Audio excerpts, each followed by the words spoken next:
ఇదిగోనండి మసాలా ముద్ద. మసాలా ముద్ద చేయడానికి ఏం కావాలో ఐటమ్స్ చూపించాను కదా. మసాలా ముద్ద అయితే చేసేసాను.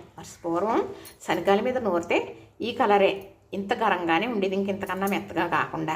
ఆ రుచి రావాలంటే అప్పుడు రుచి ఇలా చేసుకోవాలి. మరి ఇలా చేసుకుని మేము చేసేవండి మసాలా ముద్ద.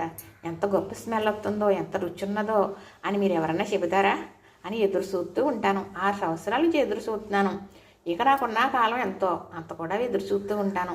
నేను చేసేది మీరు చూడాలని, మీరు చేసుకోవాలని, మీరు మెచ్చుకోవాలని ఒకటే నా ఆశ. చూసారా, నచ్చిందా? ఇంతేనండి. చూసారు కదా ఏమేమి వేసానా అనేది. మరి దీనికి ముందు వీడియోలో పెట్టాను.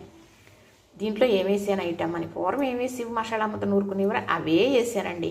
అవే చూపించాను. అటుతోటే చేశాను. నెల్లాళ్ళ వరకు చక్కగా మనం కాస్త కోస్తా కూరలో వేసుకుంటూ ఉండొచ్చు. గొప్ప రుచి, గొప్ప ఆరోగ్యం. మరి ఎలా చేసుకుంటారా? ఆ వీడియో చూసి ఈ వీడియో చూసేయండి, లైక్ చేయండి, షేర్ చేయండి, సబ్స్క్రైబ్ చేయండి.